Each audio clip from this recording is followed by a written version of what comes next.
Meeting to order. Sorry to interrupt. That's okay. Everybody have a chance to take a look at the minutes? Move to approve. Second. Motion second to approve. Any discussion? All those in favor? Aye. Opposed? Motion's approved. Claims? So you just read the amount off, Allison? Oh. New to me. The total amount is $515,844.17. Move to approve. Second. A motion second to approve. Any discussion? All those in favor? Aye. Opposed? Motion's approved. Then you read off the operators as well. Discussion, possible action on regular operators licenses. Or do you not have it? I've got it here. I'll do it, Allison. Okay.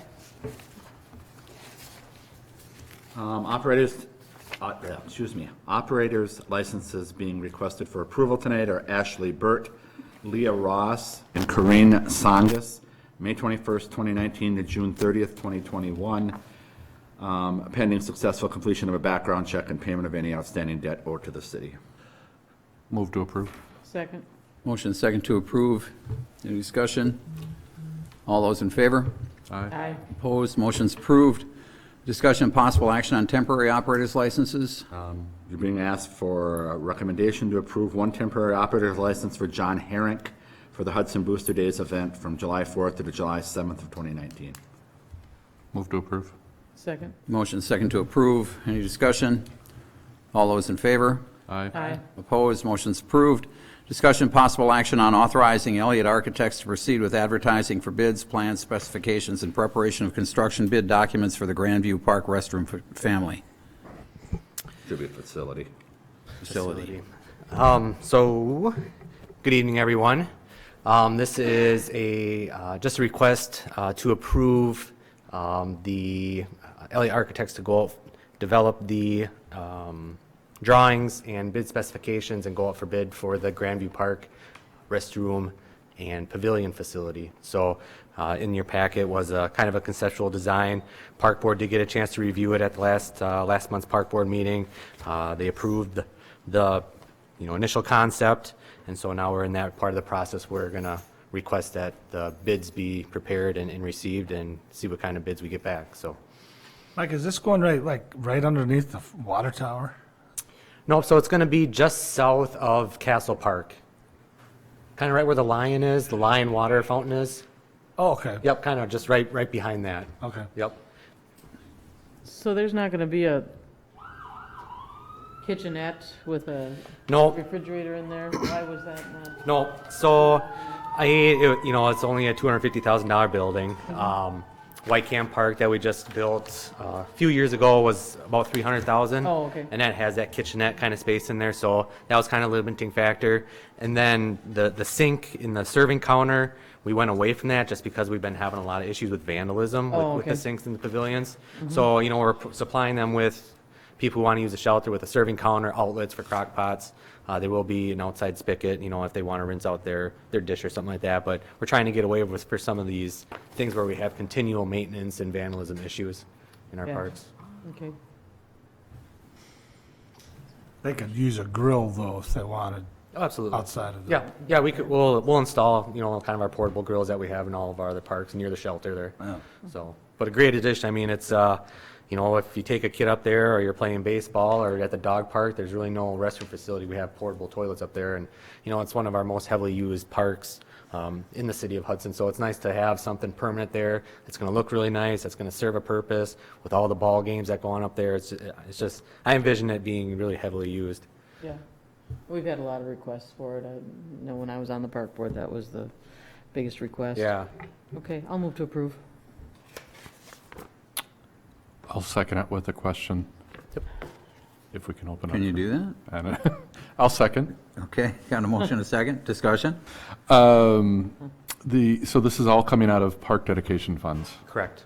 the 250,000. Yep. Is that taking away from anything else that you have coming in down the line? So the way that our park dedication funds are set up is kind of north of 94 and south of 94. This will come out of north of 94's funds. We will be receiving, monies coming in from Atwood Development, rest of Carmichael Ridge Development, so on and so forth. So the funds will be replenished. Gotcha. I know in 2021, which is the next bond cycle. We're going to be looking at Williams Park, upgrading the restrooms there. So, I mean, there are some alternative options for funding future park improvements north of 94 until we get up to this. Because right now, we currently have roughly $130,000 in the designated, improvement funds north of 94, and then there's another account, it's called the reserve account. From 2017 notes. Yep, that will help offset that remaining, $120,000. So that's kind of, my take on the funding for the north side of 94. South side of 94, we have, what do we got, I don't have it right. 190,000 or something like that on the south side of 94, so, Maybe need more than that. yeah, Cool, thank you. yep. Further discussion? All those in favor? Aye. Opposed? Motion's approved. Discussion possible action on concessions agreement with Hudson Boosters for concession operations at Grandview Park. So Tim Heckman from the Hudson Boosters came to the May 7th Park Board meeting requesting the use of the concession stand at the Grandview Park. Typically in the past, it's been shared between the Hudson Boosters and the Softball Association. Because of the lack of teams and lack of interest in Softball Association, it didn't make sense for them to continue that agreement with the city, sharing that space. So Hudson Boosters is going to take over the responsibility of that concession facility moving forward. They are going to provide concessions at the softball games on Sunday nights still, so there will be concession stands available, but just it'll be run by the Hudson Boosters.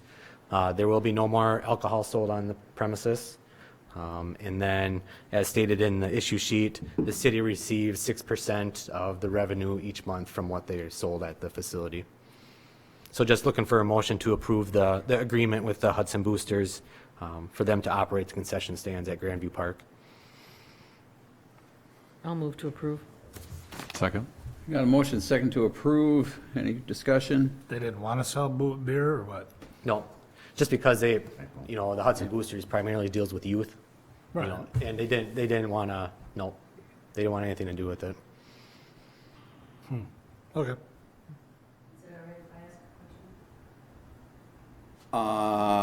That's pretty much out of the norm.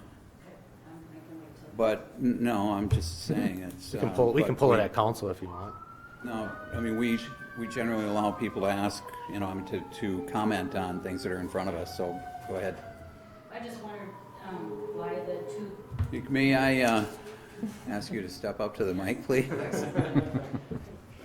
I'm Sarah Atkins Hoggett, and my question was, there's two concessions right now, the contracts that are being considered. So my question is, one's for a percentage of sales, and the other one's a flat monthly fee, and the contracts are very, very different. And I just wondered if you could explain that and the rationale for that. Certainly take a stab at it. So from my understanding is the bathhouse concession stand in the previous years hasn't had as much gross revenue there. So to justify putting a percentage, like a gross revenue sales, and getting that money from the bathhouse, you were only getting like $20 a month, not even enough to cover the electrical costs. So that's kind of why we went towards a flat fee, just to cover the basic expenses of utilities, electrical, that kind of thing. And the main purpose of having the concessionaire down at the bathhouse is mainly for, atmosphere. Second, it drastically decreases the vandalism that happens at the bathhouse. That's been stated to me on multiple occasions, just because someone is there in the evening hours. Kids aren't, they're less apt to do vandalism on the building, so that's kind of why that one was set up that way compared to Grandview Park. And these concession agreements have gone back for multiple years, and that's just the way that they've always been set. But it's certainly, if you think that in the future, setting them up so that they're more similar, I'd be open to anything. Absolutely. I guess it would appear to me, I don't want to be putting words in your mouth or Yep. the mouths of the members of the board, but one is a for-profit and the other is not for-profit. That's true too. Yeah. Yep. Yeah, the non-for-profit is the Grandview Park Hudson Boosters. The money that they raise goes back to their programs for, jerseys, equipment, that type of thing, traveling expenses to tournaments here and that, where the bathhouse is, like Rich said, is a for-profit business typically that goes in down there. Any other questions? Anybody? I'm sorry, did we have a motion on this? Motion and second. Any further discussion? It was first and second already. Pardon me? You had a first and second already before Okay. all that. Any further discussion? All those in favor? Aye. Opposed? Motion's approved. Discussion and possible action on concessions agreement with St. Croix Valley Popcorn Concession Operations at Lakefront Park Beach House. Yes, so this is the second agreement. The gentleman came to, we went out, actually went out for RFP on this proposal for the bathhouse concession. At the time, we didn't receive any back.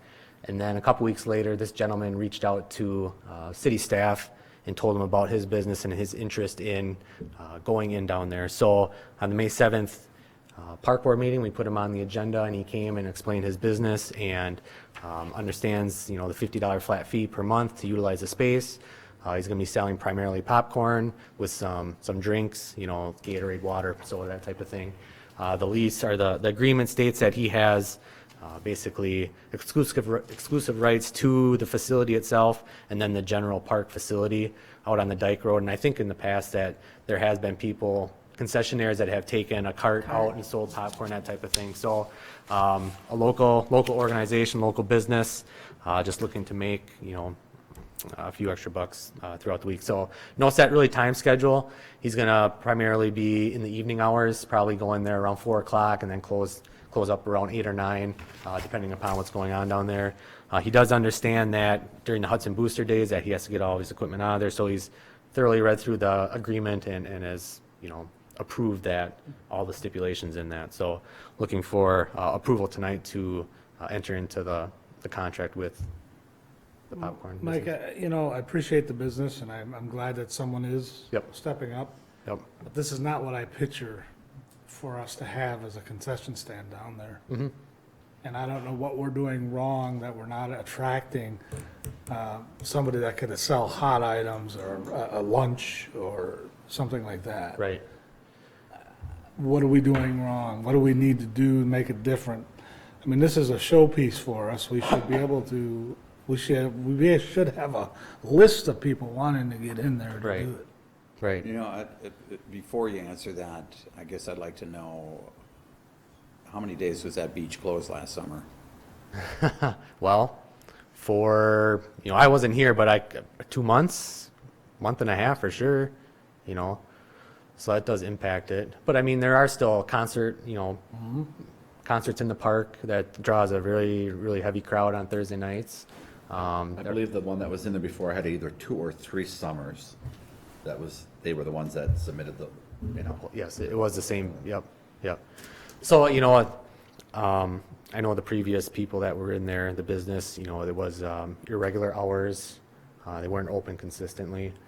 Maybe some of the items weren't the greatest, the staffing, what levels weren't there. So, but I agree with you. I think there is a better opportunity. We just got to find that angle on how to attract, it could be a lucrative business for someone down there, absolutely, just because of all the stuff that happens in downtown Hudson. Well, kind of going back to Joyce's question about Grandview, would it behoove us to put a kitchenette in that one? To allow the sale of that, to make it easier just for us to get somebody in there? You talking Grandview Park? No, down here. So what do you look, I'm sorry. what I was don't it? know, an oven, a grill, or something inside there, refrigerator, something we provide Yep, that would attract more. sure. Yep. The only thing you have to be careful is, of course, the cost, the codes associated, what is the building set up Yeah. for, what is, so I mean, we gotta do a lot of research before we go ahead and start doing some of that stuff, but certainly something that I can look into. What is equipped there? Is there, Right now, it's just a freezer, refrigerator, and that's supplied by the people leasing the building. So they bring their own equipment in. The city really doesn't provide any of the equipment down there. with everything so unpredictable down there, think of inventory issues. No, I know, I get that, but it's just like all the other arguments, in your vision of the whole visionary front, to make that a next level park piece, if we don't build stuff because of vandalism or stuff, we'll never build anything, was Right. the old argument.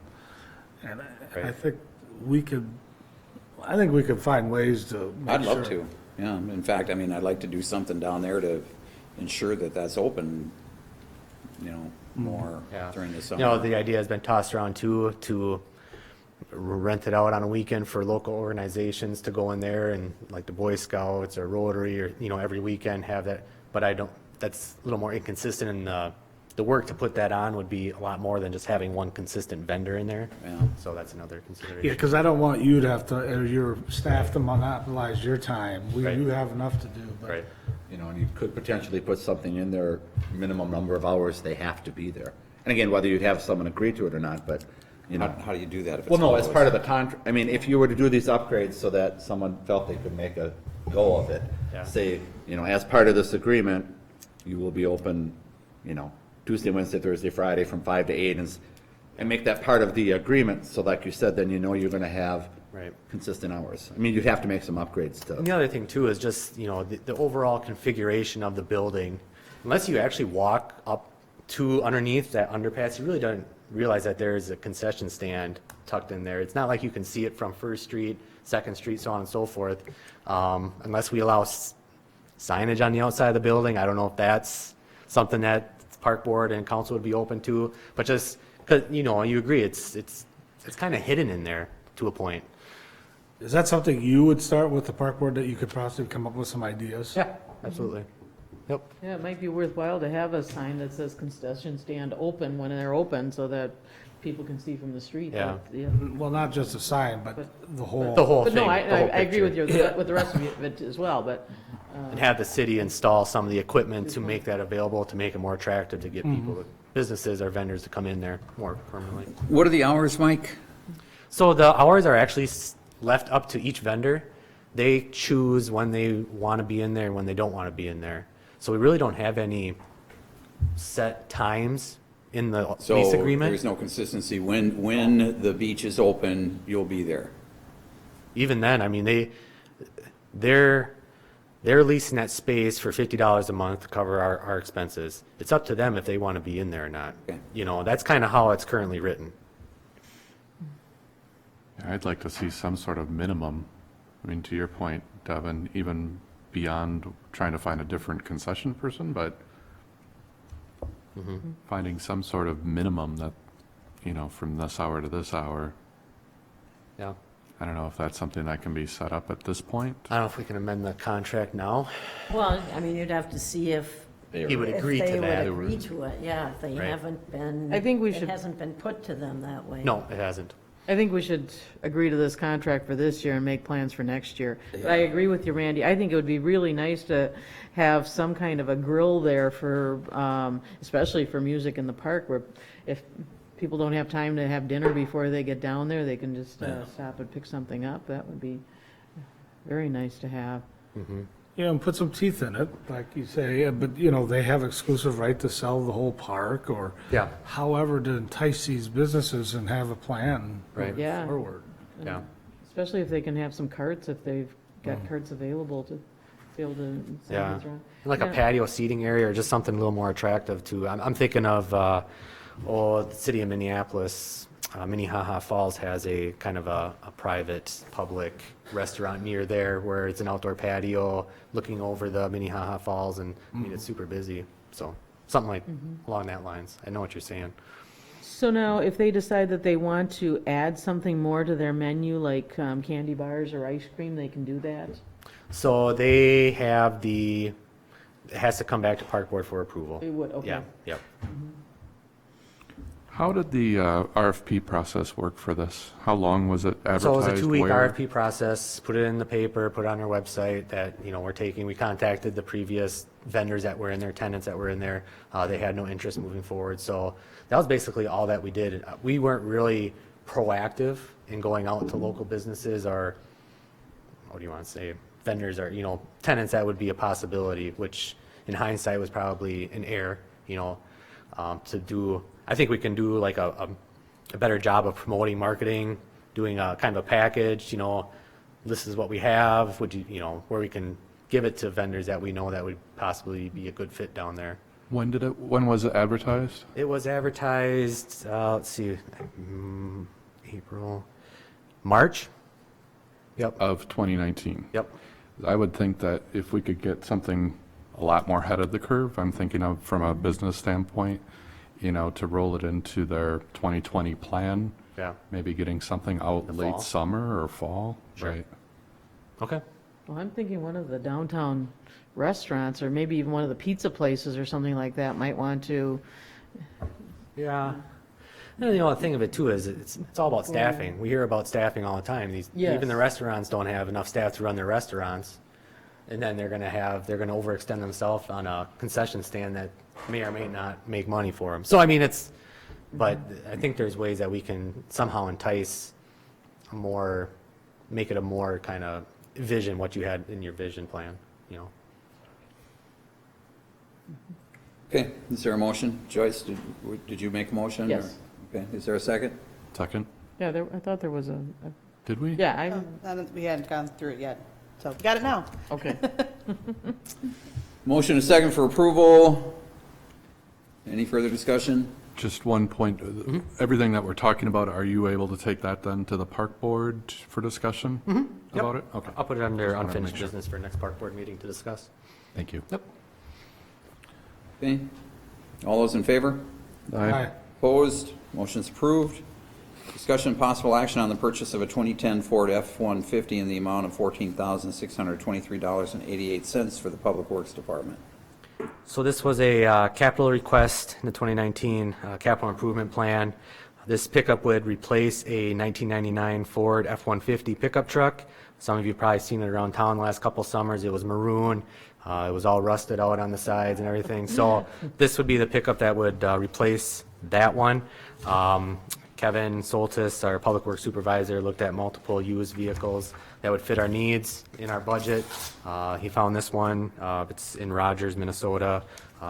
It's great condition, four-wheel drive. It's got the tow package for hauling the lawnmowers around, and it would be used primarily by our seasonal employees. So just looking for approval on the purchase of this pickup tonight. And it's not, it doesn't have any rust on it? Doesn't have any rust on it. All Nope. right, I'll move to approve. Second. Motion and second to approve. Any further discussion? All those in favor? Aye. Opposed? Motion's approved. Thank you. Mike, you can loosen your tie for a little bit. Great. Give me a chance to get a drink of water. Discussion and possible action on a wage adjustment for Patrol Officer Robert Moody. Chief? Good evening.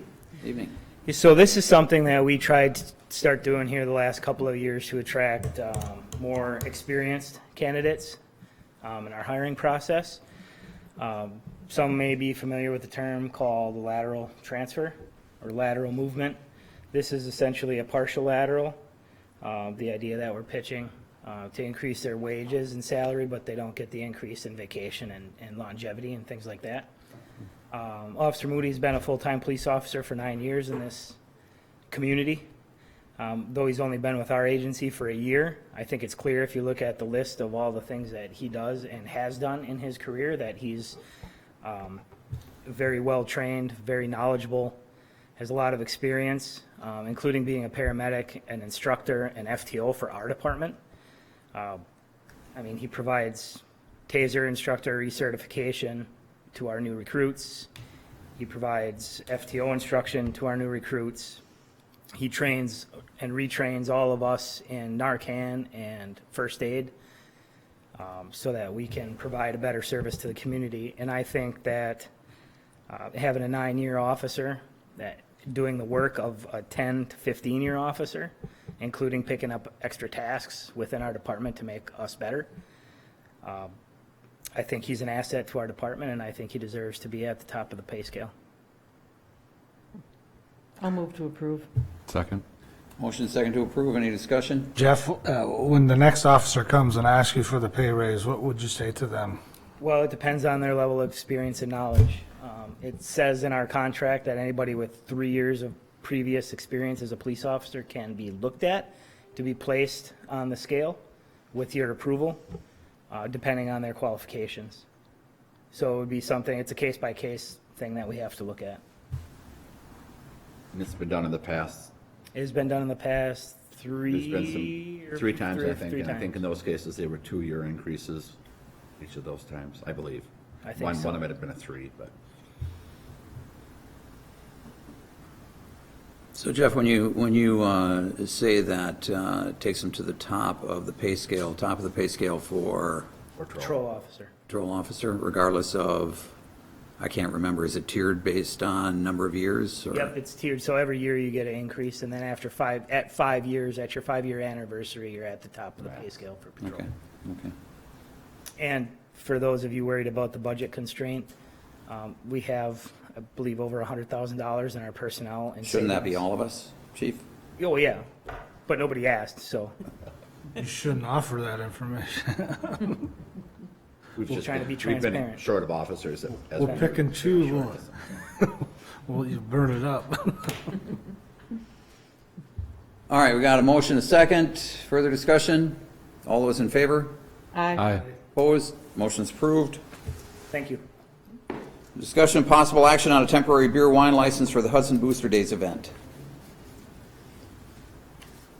Their annual celebration. Move to approve? Second. A motion, a second to approve. Any discussion? All those in favor? Aye. Opposed? Motion's approved.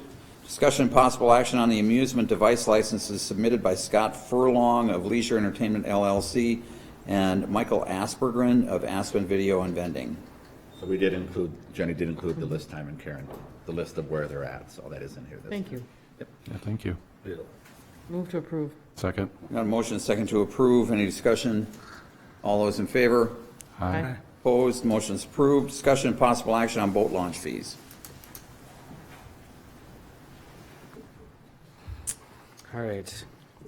So another item taken up by Park Board at the May meeting, we discussed the boat launch fees for the city of Hudson, if it's ever going to open this year. I have my doubts, unfortunately. But in conjunction with the new parking system that we have going in less than a month, the idea was to place a new parking pay station in at the boat launch, which would eliminate the attendant that has to stay there. Typically, in the past summers, we've had an attendant down there on the weekends, just because it's so busy, so on and so forth. The whole thought behind it is putting the parking pay station down there. We could alleviate those duties and save money with personnel. The parking meter system does not or cannot differentiate city resident from non-city resident. It doesn't have that capability. So what was proposed was to go to an in-state, out-of-state fee structure. In-state, the fees aren't changing. They're staying the same as they have been the last couple of years. We're just changing the structure of what the parking meter can handle. So a person coming from Minnesota, they would have to type in their license plate number, state that it's from Minnesota, and they would the pay station would charge them the $12 fee. A person from Wisconsin would come to the pay station, type in their license plate number, it'd be Wisconsin, they'd pay the $8 pay station fee. And then when the enforcement car goes through the parking lot, it would identify those, license plates that coordinate with those states. So that's kind of the reason why I'm here tonight. If we keep the current system, which is, city resident, non-city resident, we wouldn't be able to put a pay station in down there if we and charge that city, non-city resident fee. Which means we would basically just keep the same system, stay the status quo with what we charge down there. So thought I'd bring it here tonight, open for discussion. I know this has been kind of a contentious issue in the past with residents and visitors. So, but I think moving forward, if we do go to the in-state, out-of-state, it would, help with collections, with utilizing the pay station that, we're getting in the next month. So, looking for approval to change that charging structure, not so much the fees, but just the rate, not the rate, The categories. the categories. Okay, so they're paying for boat launching, not for parking, but then parking would be It's included. included in that. Yep. So I think it's a common misconception. People think they're paying for the parking spot, when in fact they're paying for the access to launch their boat at that ramp. Because a lot of people will launch their boat and then they'll drive up to their house, wherever, up on the north side of town or outside of town, and then come back down in just a regular car, park on the street, and someone will come pick them up. So we're trying to capture that revenue of everybody that's launching their boat down there, not just the people that are parking. How would you enforce if they don't park their car? Yep. How would you know whether they've paid to launch their boat or not? So I've tossed around a couple different ideas. First one being an on your honor system, which is what we kind of have now during the week. We only have the attendants down there on the weekend during the busy times. The other thing that I've been tossing around is looking into doing a gate, an arm of some sort, where people grab the ticket, out of the pay station and they insert it on the way out. The only hesitation I have with that are the maintenance costs. If it floods, people have big wake towers on their boats. Are this going to be clipped? Are we going to be constantly down there trying to fix this gate? So I'm open to any solution, for that. I think, I don't know. I don't want to put a percentage on it, but 90% of the people would pay the launch fee down there. I would hope, but there's certainly going to be people, if you do an on your honor system, that won't pay it. So the regular rate then is $10? $8 for resident, or $8. It would be $8 for in-state. Okay. $12 for out-of-state. And those are, like I've probably been explaining in the past, those are set by the Wisconsin DNR. We can only charge them. We can only match what the Wisconsin State DNR charges for Right. park admittance fees. Yeah. So how did we know if they were city residents? So when we had the attendant down there, they would say, where do you live? And they would look on a map and they would pay based upon that. Really? They actually give Or, an address? the people that were down there were fairly knowledgeable with the area. Yeah. But then, like during the week, people would put down their address, and they would fill out the slip. They would put the envelope in, and then they take the tag and put it in their dash. And then when we have like anonymous surveying, or we'd have the attendant go down there periodically, they would check to see if they paid the right amount. All right. So can we get the other mic up here for a moment?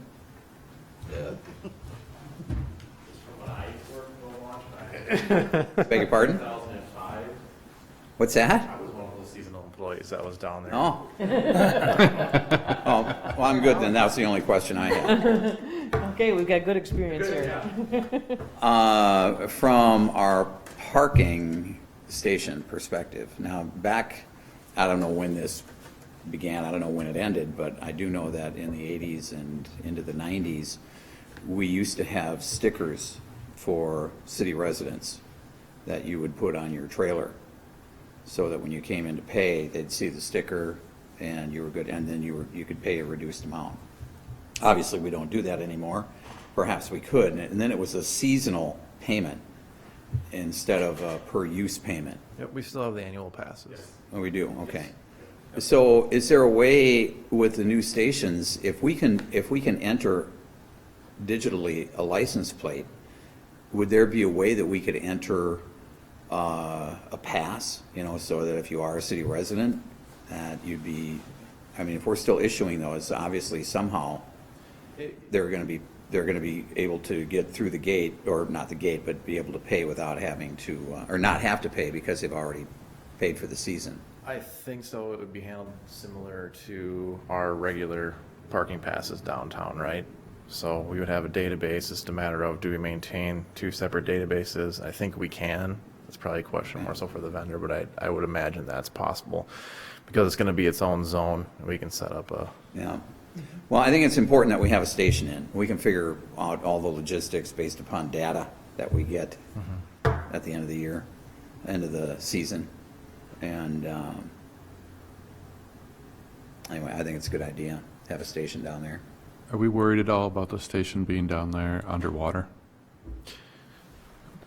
Yeah. So the way that they're installed is, if we do run into situations where the water is going to be high, we would just go down there and remove them. They're anchored down by 4 anchor bolts, basically, with a panel. So one of my staff could go down there and remove it, within, 30 minutes, if need be. Gotcha. Is the plan to be up higher though, or? The plan is to be kind of on that, we're trying to put it in the best location where people would draw Use their it. attention to it. Right. So probably right at the entrance, right across from Buckeye Garage, is probably where I would set it up. So we try to capture all all that flow that's going into the launch to launch their boat, they would have to stop and pay at that station. Gotcha. Yeah. I wanted to ask you about the fees, Yep. because I don't understand it. Yep. So the fees that we charge, we cannot charge any other dollar amount Correct. based on Yep. DNR guidance? Yep, we can only charge a maximum of $8. And then any out-of-state or out-of-city resident, we can charge an additional 150%, which puts us at that $12 and Sure. a launch. Okay. Yep. Next question I have is, do you have, what type of revenue is this really? Do you know? So on an average year, a good year, of course, last year and this year are gonna be down. Average year, I asked Deb this morning, Sarah had asked this to me earlier today, around $40,000 to $50,000 on a good year, average year. Do you have visibility, and I apologize for not asking this earlier, but do you have any visibility to what percentage of the dollar amount, you know what I'm asking? Yeah, Like, how much is missed? no, not how much is missed, but how much is coming from non-residents of Hudson? I don't know that. We'll know more at the end of the year. Right. Right. The season With this this year. system, you're able to tell. I mean, right now, Right. you get $8 and $12 or $4 or $7 or whatever decide they put in the envelope. Right. And those are just hand counted by staff, so they, Right, right. I get that. That is one of the perks of that pay station is we will be able to collect that data, Yeah. city residents versus non-city residents, out-of-state residents, so on and so forth. We only have the two options for paying. It's not gonna be what they decide. Right. I'll say it, it's very dynamic. Oh, boy. Yes. Okay. Did we have a motion? I'll move to approve. Second. Motion and second to approve. Any further discussion? All those in favor? Aye. Opposed? Motion's approved. Thank you. Thanks, Mike. Yep.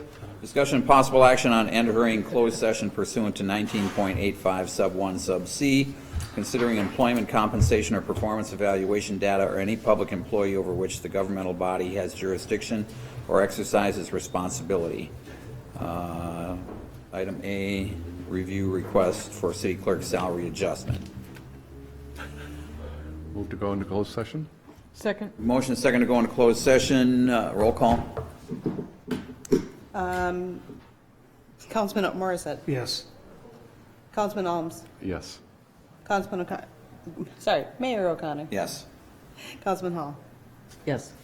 Motion's approved. We are in closed session. We'll see you across the hall.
In open session for the Finance Committee.